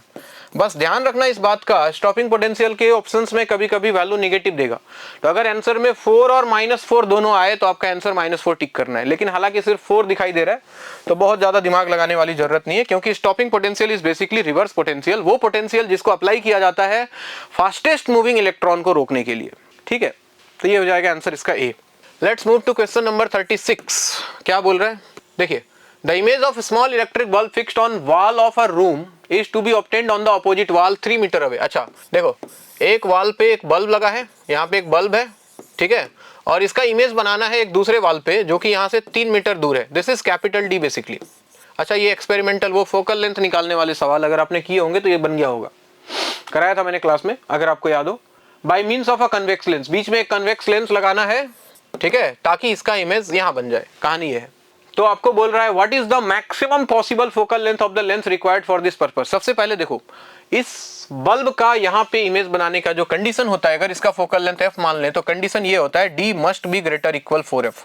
एक क्वाड्रेटिक इक्वेशन बनता है, अगर आपने एक्सपेरिमेंट किया हो तो वहां पे जो दोनों वॉल के बीच का जो डिस्टेंस है, यानी कि ऑब्जेक्ट और स्क्रीन के बीच का जो डिस्टेंस है वो फोकल लेंथ के 4 टाइम्स से भी ज्यादा होना चाहिए, तब जाके इसका इमेज यहाँ बनेगा, अदरवाइज इमेज नहीं बनने वाला है। मतलब यहां से आपको पता लगेगा कि focal length should be less equal what, d divided by 4, यानी कि लेस इक्वल d का वैल्यू दिया है 3/4, तो फोकल लेंथ का वैल्यू आना चाहिए लेस इक्वल 0.75 मीटर, यानी कि फोकल लेंथ का वैल्यू 0.75 मीटर उससे कम या उसके बराबर हो तभी जाके ये पॉसिबल है। और यानी कि मैक्सिमम वैल्यू आपसे पूछा हुआ है तो इसका मैक्सिमम वैल्यू कितना निकल के आ जाएगा, 0.75, जो कि आपको दिखाई दे रहा है ऑप्शन नंबर सी में, तो ये करेक्ट है। चलिए क्वेश्चन नंबर 37 बोल रहा है in Young's double slit experiment using monochromatic light of wavelength lambda the intensity of light at a point on the screen where path difference is lambda is K. अच्छा, path difference और phase difference वाला relation याद करो, क्या लिखा करते थे, delta x is equal to lambda by 2 into phi. सबसे पहले ये कहानी कर लेते हैं, क्या बोल रहा है, जब बोल रहा है कि जब using monochromatic light of wavelength lambda the intensity of light at a point on the screen where path difference is lambda. Path difference यानी कि इसका वैल्यू लैम्डा दिया है equal to lambda by 2 pi into phi. Lambda से lambda उड़ा, यहाँ पे phi का वैल्यू आ गया 2 पाई, तो बोला उसके कॉरस्पॉन्डिंग इंटेंसिटी जो है वो के है, के यूनिट्स। इंटेंसिटी वाला कहानी याद करो, आई इक्वल टू क्या लिखा करते थे, 2I0 into 1 plus cos phi, यानी कि ये वैल्यू आ गया इंटेंसिटी के इक्वल है 2I0 into 1 plus cos phi का वैल्यू हमने निकाल लिया 2 पाई, और कॉस 2 पाई 1 होता है, 1 प्लस 1 2 हो गया, तो के का वैल्यू आ गया 4I0। देखते जाना, ये पहला कंडीशन। तो बोल रहा है कि what is the intensity of light at a point where the path difference is lambda by 3। अब वापस यही रिलेशन यूज कर रहा हूं, पाथ डिफरेंस हो गया lambda by 3 equal to lambda by 2 pi, lambda by 3 equal to lambda by 2 pi into phi. Lambda से lambda उड़ा, फाई का वैल्यू आ रहा है इस बार 2 पाई बाई 3, और अगर 2 पाई बाई 3 उठा के ये इंटेंसिटी वाला फॉर्मूला यूज करूं, I dash is equal to 2I0 into 1 plus cos 2 pi by 3, phi की जगह पे कॉस 120 होता है, देखो minus half, 1 minus half is half, तो 2I0 इंटू 1/2, 2 से गया 2, ये वैल्यू I0 के इक्वल आ रहा है, और पुराना रिलेशन से अगर I0 का वैल्यू निकालूं तो ये वैल्यू देखो k/4 के इक्वल है। सो अब जो इंटेंसिटी है वो पहले जितना था उसका 1/4 हो जाएगा, दैट इज k/4 के equal. Option number A is correct. आगे बढ़ते हैं, क्वेश्चन नंबर 38। हाँ जी, क्वेश्चन नंबर 38 की बात करें तो बोल रहा है if A1 and A2 are two non collinear unit vectors and magnitude of A1 plus A2 equal to √3, देखना ये दिया हुआ है √3 के equal, then calculate the value of A1 minus. अच्छा, ऐसे सवाल आपने बहुत किए होंगे, कुछ नहीं करो, बोथ साइड स्क्वायरिंग कर दो सबसे पहले, तो मॉड A प्लस B का स्क्वायर हो जाएगा मैग्नीट्यूड ऑफ A1 का square plus magnitude of A2 का square plus 2 A1 dot A2 equal to √3 square 3 हो गया। अच्छा यूनिट वेक्टर है तो मैग्नीट्यूड 1, तो 1 + 1 + 2 a1 dot a2 is equal to आ गया वैल्यू 3। तो यहाँ से देखो तो a1 डॉट a2 का वैल्यू आ जाएगा कितना, 3 - 2 हो गया 2, 3 - 2 हो गया 1 और एक 2 और नीचे गया 1/2 आ रहा है। आपसे वैल्यू किसका पूछा है, देखिए आपसे वैल्यू पूछा है a1 - a2, इसका डॉट प्रोडक्ट निकालना है आपको 2a1 + a2 के साथ। चलो ब्रैकेट मल्टीप्लाई करते हैं डॉट प्रोडक्ट के हिसाब से, पहले इसका इसके साथ, तो ये हो जाएगा 2 × a1 डॉट a1 हो जाएगा मॉड a1 का square plus a1 dot a2, इसके साथ -2 a2 डॉट a1 और minus plus again minus a2 dot a2 हो जाएगा मैग्नीट्यूड a2 का स्क्वायर। तो ये तो 1 हो गया, तो ये हो गया 2 और a1 डॉट a2 चाहे a2 डॉट a1 बराबर होता है, ये लॉ फॉलो करता है, तो ये बन जाएगा -a1 डॉट a2 और ये भी हो गया 1, तो 2 - 1 1 - a1 डॉट a2 का वैल्यू कितना है, हाफ, तो ये वैल्यू देखो आ रहा है हाफ, तो इसका आंसर हो जाएगा ए 38 का। क्वेश्चन नंबर 39 बोल रहा है an AC source of EMF 200 volt is supplying 3 kilowatt power to the primary coil of a transformer if the efficiency, अच्छा 3 किलोवाट पावर इनिशियल यानी कि पी इनपुट आपको दिया हुआ है 3 किलोवाट यानी कि 3000 वाट, ये गिवन है। इफिशियंसी ट्रांसफॉर्मर का दिया है 90% और क्या दिया है, current in secondary coil, secondary coil का करंट है आपका 6 एम्पियर का। Then compute the voltage across the secondary coil, voltage secondary coil में निकालना है। सबसे पहले इफिशियंसी ऑफ ट्रांसफॉर्मर याद करो, इफिशियंसी होता है output power divided by input power is equal to 90/100, 90/100। Output power को क्या लिखोगे, EV, P equal to VI से secondary voltage into secondary current, और इनपुट पावर आपको डायरेक्टली गिवन है कितना 3000, रख दो वैल्यू उठा के, इक्वल टू ये वैल्यू हो गया कितना 9/10। और ध्यान से अगर आप देखो आपको करंट सेकेंडरी दिया हुआ है 6, यहाँ पे वैल्यू 6 रखो, तो ES into 6 divided by 3000 is equal to 9/10, एक जीरो से एक जीरो उड़ गया। तो यहाँ से आप देखो ES का वैल्यू अगर आप निकालोगे तो 9 × 300 डिवाइडेड बाई 6 से कैंसिल हुआ, ये हो गया 50 और 50 × 9 होता है बच्चों कितना 450 वोल्ट, यानी कि सेकेंडरी वोल्टेज जो आएगा वो 450 वोल्ट के इक्वल। तो ऑप्शन नंबर हो गया आपका डी। चलिए let's move to question number 40। Question number 40 को अगर देखा जाए तो बोल रहा है the work function of caesium is 2.14 electron volt, determine the wavelength of incident light if the photo current is brought to 0 by stopping potential. देखो दिया हुआ है बच्चों, स्टॉपिंग पोटेंशियल का वैल्यू दिया है 0.6 वोल्ट और वर्क फंक्शन फाई का वैल्यू दिया है 2.14 इलेक्ट्रॉन वोल्ट। तो हम जानते हैं कि टोटल एनर्जी दो पार्ट में यूटिलाइज होता है, एक फाई में और दूसरा काइनेटिक एनर्जी में। और फाई तो फाई है, काइनेटिक एनर्जी का वैल्यू बच्चों ई टाइम्स स्टॉपिंग पोटेंशियल के इक्वल होता है। तो फाई दिया है 2.14 इलेक्ट्रॉन वोल्ट और स्टॉपिंग पोटेंशियल है 0.6, तो ये हो जाएगा 0.6 इलेक्ट्रॉन वोल्ट। तो ये वैल्यू आ जाएगा तुम्हारा 2.14 यानी कि 2.74 इलेक्ट्रॉन वोल्ट, ऐसा कुछ वैल्यू आएगा एनर्जी का। आपको पूछा क्या है, डिटरमाइन द वेवलेंथ। अच्छा इस एनर्जी के कॉरस्पॉन्डिंग वेवलेंथ, तो E इक्वल टू क्या लिख लो hc/λ equal to 2.74 electron volt. तो यहाँ से लैम्डा निकालने के लिए लैम्डा इक्वल टू लिखा हमने hc डिवाइडेड बाई E, और hc इलेक्ट्रो नैनोमीटर में निकालना है तो hc का वैल्यू रख रहा हूँ मैं 1240 डिवाइडेड बाई 2.74 और ये वैल्यू आप सॉल्व करके देखोगे तो मोटा मोटी ये वैल्यू आता है कितना आएगा 400 समथिंग आएगा, ये 454। सॉल्व करके आप देखना एक बार, ये value approximately I guess 454 nanometre के आसपास आएगा, क्योंकि 5 से तो ज्यादा हो जाएगा तो 4 से जाने वाला है ये वैल्यू। तो इसका ऑप्शन हो जाएगा ऑप्शन नंबर सी। ठीक है, क्वेश्चन नंबर 41 को देखो बोल रहा है ray of light is incident on an equilateral glass prism placed on a horizontal table which among of the following is true regarding minimum deviation। Minimum deviation का condition सुन लो भाई। Minimum deviation के क्या condition है कि रे जो है वो प्रिज्म से बिल्कुल सिमेट्रिकल जाना चाहिए। सिमेट्रिकल जाने का मतलब क्या है, ये एंगल ए है, सिमेट्रिकल जाने का मतलब है कि यहां से अगर कोई रे इंसिडेंट होता है एंगल आई पे, ठीक है, तो इसके बाद ये जो रे है वो बिल्कुल प्रिज्म के बेस के पैरेलल जाना चाहिए, इसके पैरेलल यहाँ पे, और फिर यहाँ पे जब ये बाहर निकले तो इसका जो एंगल ऑफ रिफ्रैक्शन हो ई, वो आई और ई दोनों इक्वल होना चाहिए, ई शुड बी इक्वल टू आई। और यहाँ पे जो दो एंगल आता था इसको R1 बोलते थे, इसको R2 बोलते थे, ये R1 इक्वल टू R2 होना चाहिए और ये प्रिज्म एंगल का आधा होना चाहिए। मतलब ये जो रे है बिल्कुल रे का पाथ सिमेट्रिकल होना चाहिए, ये रे और ये प्रिज्म का बेस दोनों एक दूसरे के parallel. This is condition for minimum deviation. तो मिनिमम डेविएशन के लिए बोल रहा है क्या होना चाहिए, तो आप देख लो क्या बोल रहा है, कहाँ इसका option, QR is horizontal, QR इसी को QR बोला था ना, QR, बिल्कुल हॉरिजॉन्टल टेबल पे रखा है तो QR इसके पैरेलल होना चाहिए, मतलब हॉरिजॉन्टल होना चाहिए। तो बिल्कुल पहला ऑप्शन इसका सही है, तो इसका आंसर हो जाएगा ए। क्वेश्चन नंबर 42 क्या बोल रहा है? What will be the path of a projectile as seen from an observer on another projectile. अच्छा, ये तो बड़ा कॉमन सवाल है। दो प्रोजेक्टाइल है, मान लो यहाँ से एक प्रोजेक्टाइल इधर जा रहा है, यहाँ से एक प्रोजेक्टाइल इधर जा रहा है, ठीक है। बोलेगा कि अगर एक ऑब्जर्वर जो है यहाँ बैठ जाए इस प्रोजेक्टाइल के ऊपर, यानी कि इस प्रोजेक्टाइल के ऊपर अगर एक ऑब्जर्वर बैठ जाए इस प्रोजेक्टाइल के ऊपर, तो उसको इस प्रोजेक्टाइल का पाथ कैसा दिखेगा? इस प्रोजेक्टाइल का पाथ उसको स्ट्रेट लाइन दिखने वाला है। हालांकि रास्ता इनका ऐसा होता है, आप देखो, इमेजिन करो, इसका रास्ता ऐसा है, ठीक है ना, इसका रास्ता ऐसा है, लेकिन होगा क्या, नेट एक्सेलरेशन, रिलेटिव एक्सेलरेशन निकालोगे ना, जैसे इसको ए बोल देता हूँ, इसको बी बोल देता हूँ मैं, तो acceleration of A with respect to B अगर निकालोगे तो आप लिखोगे ए माइनस ए बी, और हम जानते हैं प्रोजेक्टाइल मोशन में दोनों का एक्सेलरेशन नीचे की तरफ जी है, तो ये वैल्यू जीरो आ जाता है, यानी कि रिलेटिव एक्सेलरेशन इनका जीरो हो जाता है। तो कुल मिला के होगा क्या, बॉडी एक दूसरे के रिस्पेक्ट में एक्सेलरेट नहीं हो रहा है। इस प्रोजेक्टाइल ये जैसे जैसे ऊपर लगेगा जाएगा, इसको लगेगा ये पार्टिकल इसके तरफ सीधा आ रहा है, या फिर अगर इसको मैं रेस्ट में मान लूं तो इसको लगेगा ये प्रोजेक्टाइल सीधा जाके इसको हिट करने वाला है, अगर हीटिंग कंडीशन है तो अगर रिलेटिव एक्सेलरेशन जीरो है, मतलब एक प्रोजेक्टाइल से बैठ के अगर आप दूसरे प्रोजेक्टाइल को ऑब्जर्व करते हो तो बिल्कुल उसका पाथ उसको स्ट्रेट लाइन दिखाई पड़ने वाला है, ठीक है। तो इसका आंसर हो जाएगा ऑप्शन नंबर बी। चलिए आगे बढ़ते हैं क्वेश्चन नंबर 43 के पास। 43 क्या बोल रहा है? A compound microscope has a magnification of 30. Compound microscope का magnification दिया हुआ है 30. The focal length of eyepiece is 5.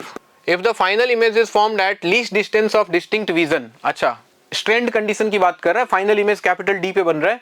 Then determine the magnification produced by the objective. याद करो magnification का फॉर्मूला, फाइनल इमेज जब D पे बने तो ये होता था VO by UO into 1 plus D by F E, जहां पे ये जो है ऑब्जेक्टिव का माइक्रो मैग्निफिकेशन है और ये जो दिख रहा है टर्म आपको, this is for eyepiece.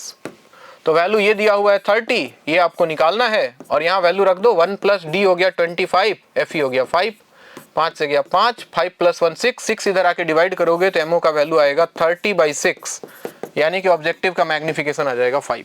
So option number A is correct. चलिए आगे बढ़ते हैं क्वेश्चन नंबर 44 की तरफ। 44 क्या बोल रहा है? A red LED emits light at 0.1 watt. Power दिया हुआ है रेड एलईडी का 0.1 वाट, एक बल्ब है, यहां से लाइट निकल रहा है, ऐसा कुछ है। Uniformly around it compute the amplitude of electric field at a distance of 1 metre from the diode. यहां से 1 मीटर दूर इलेक्ट्रिक फील्ड का एम्पलीट्यूड निकालना है। तो सबसे पहले तुम बताओ यहाँ पे इंटेंसिटी क्या होगा?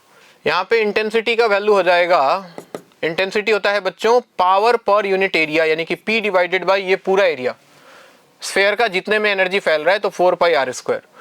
और इंटेंसिटी का फॉर्मूला इलेक्ट्रोमैग्नेटिक वेव में होता है half epsilon naught E0² into c, power दिया है 0.1 डिवाइडेड बाई 4π, रेडियस हो गया 1 का स्क्वायर। अब इसको सॉल्व करके E0 निकालना है बच्चों, तो E0² इक्वल टू ये 2 ऊपर जाएगा तो 0.1 into 2 divided by 4π epsilon naught को एक साथ लिख लेता हूँ और एक सी और आ गया नीचे, तो ये हो गया वैल्यू देखो 0.1 into 2 divided by 1/4π epsilon naught हो गया 9 इंटू 10 पावर 9, और नीचे आ गया c का वैल्यू 3 इंटू 10 पावर 8। ये पॉइंट उड़ा तो एक जीरो और आया, तो क्या बचा? 10 पावर 8 से 10 पावर 9 गया, 3 से गया 3 और 2 हो गया 6, और ये 10 से 10 भी कैंसिल हो जाएगा, 6 बचा। This is value of E0²। तो एम्पलीट्यूड ऑफ इलेक्ट्रिक फील्ड आएगा √6, यानी कि मोटा मोटी 2 पॉइंट समथिंग आना चाहिए। आंसर देख लो, आपको 2 पॉइंट समथिंग कहाँ दिखाई दे रहा है? That is option number D. तो इसका करेक्ट है option number D. Question number 45 बोल रहा है quantity of air is kept in a container, its initial temperature and volume are 27 degree Celsius and 800 centimetre cube.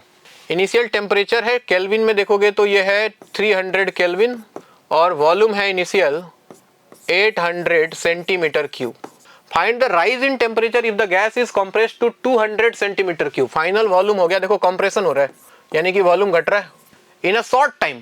Short time मतलब sudden, और all the sudden processes are basically adiabatic process. कभी भी आपको ऐसा लिखा जाए कि प्रोसेस बहुत कम टाइम में हुआ, सडनली हुआ, अचानक से हुआ, या डायरेक्टली लिख के दे दे एडियाबेटिक प्रोसेस, सबका मतलब एक ही है। तो इसमें एकदम कंफ्यूजन नहीं पालना है। उसने लिख दिया कि कंप्रेस हुआ इन अ शॉर्ट टाइम मतलब एडियाबेटिक प्रोसेस, और एडियाबेटिक प्रोसेस में आप जानते हो P into V power gamma equal to constant होता है, या फिर टेम्परेचर वॉल्यूम में रिलेशन चाहिए तो T V power gamma -1 equal to constant होता है। तो फिलहाल टेम्परेचर और वॉल्यूम की बात कर रहे हैं तो ये रिलेशन यूज कर लेता हूँ। मैंने लिखा T1 V1 power gamma -1 equal to T2 V2 power gamma -1। तो यहाँ से मुझे T2 निकालने की कोशिश करते हैं। तो T2 का वैल्यू आ जाएगा T1 इंटू, इसको LHS भेजो, V1 by V2 power gamma -1। तो T1 का वैल्यू दिया है देखो 300, V1 का वैल्यू था 800, V2 का वैल्यू हो गया 200 पावर गामा -1, और गामा का वैल्यू दिया है 1.5, तो 1.5 -1, तो ये वैल्यू हो गया देखो 300 इंटू 2 से गया 2 से गया 4, और 4 को लिखा 2 स्क्वायर, और पावर में 1.5 -1 बचा 1/2, 2 से 2 कैंसिल, तो 300 इंटू 2 वैल्यू आ गया 600 केल्विन। 600 ऑप्शन में नहीं है, फिर से सवाल पढ़ते हैं। Find the rise in temperature. अच्छा, टेम्परेचर कितना बढ़ गया, अगर ये कहानी हुआ तो टेम्परेचर बढ़ा कितना। इनिशियल टेम्परेचर 300, फाइनल 600, तो डेल्टा टी का वैल्यू आ जाएगा बच्चों 600 माइनस 300, दैट इज 300 केल्विन। तो क्वेश्चन को ध्यान से पढ़े, आंसर क्वेश्चन में ही छुपा हुआ है, option number C is correct. ठीक है, चलिए क्वेश्चन नंबर 46 के पास चलते हैं। बोल रहा है diatomic gas does 10 joule of work, diatomic gas है, when expanded at constant pressure, pressure constant है बच्चों, और प्रेशर कांस्टेंट है तो इसका वर्क डन दिया हुआ है, वर्क डन कितना दिया हुआ है, वर्क डन 10 जूल का, और वर्क डन का वैल्यू होता है देखो कांस्टेंट प्रेशर पे वर्क डन का दो फॉर्मूला होता है, एक P डेल्टा V और एक होता है NR डेल्टा T। ठीक है ना, तो दिया तो कुछ भी नहीं है तो कोई एक लेके यूज करते हैं। तो मान लेते हैं this is NR delta T, NR delta T का वैल्यू आपको दिया हुआ है 10 जूल, इक्वेशन नंबर 1। निकालना क्या, आगे पढ़ते हैं। What would be the heat energy absorbed by the gas? अच्छा, हीट कितना गया, तो Q का वैल्यू क्या लिखोगे, कांस्टेंट प्रेशर पे हीट होता है NCP डेल्टा T के इक्वल। देखो N इंटू डेल्टा T का वैल्यू यहाँ से निकाल लेते हैं, N डेल्टा T आ जाएगा कितना 10/R, N डेल्टा T की जगह 10/R, और हम जानते हैं डायटोमिक गैस के लिए Cp का जो वैल्यू होता है दैट इज कितना 7/2, 5/2 + 1 7/2R, R से गया R, 2 से गया 5 और 7 हो गया 35, तो ये वैल्यू कुछ 35 जूल के आसपास आना चाहिए। So option number C is correct. ठीक है बात। क्वेश्चन नंबर 47, देखिए करंट इलेक्ट्रिसिटी का सवाल फिर से दिख रहा है। In the given figure the registers of the network are connected to a DC source of 16 volt. Calculate the value of R if the power consumed by the network is 4 watt। ये तो बड़ा simple सवाल है, पहले R equivalent निकाल लो। R equivalent देखो 4R 4R 2R 2R R 3R 6R 12R parallel में हो गया 4R, तो यहाँ पे आया था 3R और 4R कितना 7R प्लस R 8R आएगा वैल्यू R इक्विवेलेंट, और हम जानते हैं पावर होता है V² R के इक्वल, और पावर आपको दिया है 4, V दिया हुआ है 16 square divided by R equivalent का वैल्यू हो गया आपका 8R। यहाँ से R का वैल्यू निकाल लो, 16 इंटू 16 डिवाइडेड बाई 4 इंटू 8, 8 से गया 2, 4 से गया 4, ये वैल्यू कुछ 8 ओम के आसपास आ रहा है बच्चों। आंसर हो जाएगा इसका 8 ओम, ऑप्शन नंबर सी। ठीक है, क्वेश्चन नंबर 48, देखिएगा ये जीना डायोड वाले सवाल काफ़ी पॉपुलर सवाल मार्केट में ये आता ही है घूम फिर के कहीं ना कहीं।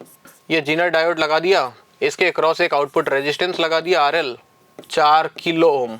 ठीक है, क्या बोल रहा है, the figure represents voltage regulator circuit using zener diode, the breakdown voltage of zener diode is 6 volt, VZ दिया हुआ है आपको 6 वोल्ट, मतलब इसके अक्रॉस वोल्टेज कांस्टेंट रहेगा 6 वोल्ट। यहाँ भी if the battery voltage VB varies from 8 to 16, यहाँ पे दिया हुआ है 8 वोल्ट टू 16 वोल्ट इनपुट, तो निकालना क्या होगा, Zener current, minimum and maximum value of Zener current. देखो दो केस ले लो, सबसे पहले मिनिमम की बात करें। मिनिमम की जब बात करोगे, मिनिमम की बात, तो यहाँ पे 8 वोल्ट लेके चल रहा हूँ, 8 वोल्ट में से 6 वोल्ट तो ये खाएगा। देखो ये रेजिस्टेंस था 1 किलो ओम का, मान लो यहाँ से करंट आई जा रहा है, यहाँ पे करंट IZ गया, यहाँ पे करंट IL गया, तो मैं क्या लिखने वाला हूँ, सबसे पहले IL लोड करंट किसके इक्वल आ जाएगा, वोल्टेज इसके क्रॉस हमेशा 6 रहने वाला है, डिवाइडेड बाई 4 किलो ओम यानी कि 4000 ओम, ये एम्पियर में आएगा। 1.5 इंटू 10⁻³ यानी कि मैं इसको 1.5 मिली एम्पियर लिख सकता हूँ बच्चों। ये IL निकल गया, इसमें करंट मेन करंट कितना आ जाएगा, मेन करंट, अच्छा देखो 8 में से 6 तो ये खा गया, तो इसके अक्रॉस बचा 2, तो पोटेंशियल डिफरेंस हो गया यहाँ 2, और रेजिस्टेंस है 1 किलो ओम मतलब 1000, तो मैं इसको 2 मिली एम्पियर लिख सकता हूँ। और ये रिलेशन देखो, ये करंट दो पार्ट में डिवाइड हो रहा है, so I can write I equal to IZ plus IL, I का वैल्यू 2, IZ निकालना है, प्लस IL का वैल्यू है 1.5, तो यहाँ से देखो IZ का मिनिमम वैल्यू जो आएगा that is 0.5 ampere milli ampere. तो 0.5 मिली एम्पियर देखो दो ऑप्शन में दिख रहा है, तो मैक्सिमम वाला निकालना पड़ेगा। मैक्सिमम कंडीशन में क्या चेंज होगा, आई देखो कैसे, ये इस पे कोई फर्क नहीं पड़ेगा, ये IL तो ये तो अभी भी 6 खाएगा, यहाँ पे IL का वैल्यू वही आने वाला है कितना 1.5 मिली एम्पियर। अब मैक्सिमम में ये 16 वोल्ट ले रहा हूँ, तो 16 में से अगर 6 ये खाया तो इसके अक्रॉस 10 आएगा, तो आई का वैल्यू आ जाएगा 10 divided by 1000 that is 10 milli ampere. और इस कंडीशन में अगर आप IZ निकालोगे तो आपको मिलेगा 10 minus 1.5 that is how much 8.5 milli ampere. तो maximum zener current would be 8.5 milliampere and minimum will be 0.5। So answer आ गया आपका A 48 का ये। ठीक है बात। क्वेश्चन नंबर 49 बोल रहा है capacitor is connected to a battery, the energy stored in it is U। Initial energy दिया है आपको U का वैल्यू मान लिया हमने half CV square. If the separation between the plates is doubled while the battery remain connected. अच्छा battery अगर connected है तो V के सेहत पे कोई फर्क नहीं पड़ेगा, जब तक बैटरी है पोटेंशियल डिफरेंस मेंटेन रहेगा। तो एनर्जी क्या हो जाएगा, तो क्या किया, डिस्टेंस को डबल कर दिया, सेपरेशन बिटवीन द प्लेट्स, तो नया कैपेसिटेंस चेंज हो जाएगा, epsilon not A by D के जगह 2D आ जाएगा, ये C है तो ये वैल्यू C बाई 2 हो जाएगा। तो नया एनर्जी क्या हो जाएगा, half C by 2 into V square, तो half CV square is U और एक 2 और एक्स्ट्रा आ गया, तो नया एनर्जी कितना, पहले एनर्जी का आधा यानी कि U by 2 0.5 U, option number C। And last but not least question number 50 बोल रहा है battery is connected between 2 points A and B on the circumference of uniform conducting ring of radius R।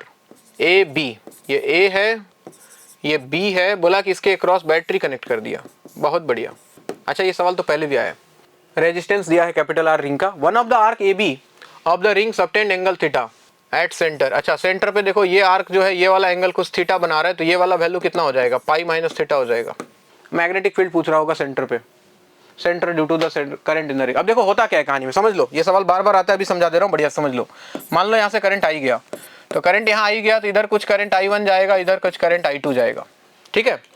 अब current कैसे निकालोगे, resistance का ratio निकालना पड़ेगा, और लेंथ चूंकि अलग अलग है तो रेजिस्टेंस अलग अलग होगा। यहाँ लेंथ ज्यादा है तो रेजिस्टेंस ज्यादा, यहाँ लेंथ कम है तो रेजिस्टेंस कम।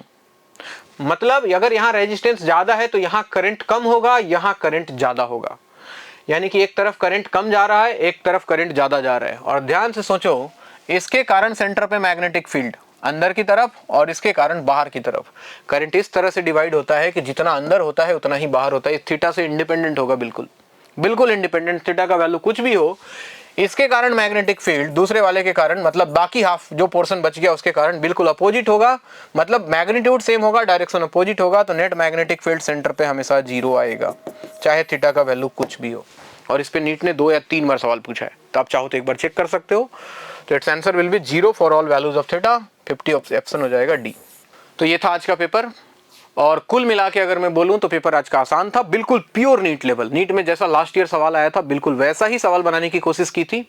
अगर इस पेपर में अगर आप 160, 170, 175 स्कोर कर रहे हो, मतलब आपका प्रिपरेशन बहुत सही जा रहा है। इस पेपर में अगर आपका स्कोर 140 से कम आ रहा है, 150 से ऊपर है, 140 से 150 के बीच में है, मतलब एवरेज जा रहा है आपका प्रिपरेशन। अगर आपका स्कोर 140 से नीचे है, मतलब आपका प्रिपरेशन खराब हो रहा है, फिजिक्स को थोड़ा और ध्यान देने की जरूरत है। अभी टेस्ट और भी बहुत सारे आने वाले हैं, अपने पास अभी भी 2 महीना बचा हुआ है। मन लगा के पढ़ाई करते रहें, जितना समय बचा है। डॉक्टर बनने से आप बहुत ज़्यादा दूर नहीं हो, बाकी और कोई मोटिवेशन बेकार है। पढ़ोगे तो डॉक्टर बनोगे, नहीं पढ़ोगे तो कुछ और बनोगे। बड़ी सिंपल सी कहानी है, आप नहीं पढ़ोगे, आपका सीट लेने के लिए कोई और तैयार बैठा है। आज के लिए इतना ही। Thank you so much. मैं हूं आपका CK सर, मिलते हैं नेक्स्ट वीडियो में।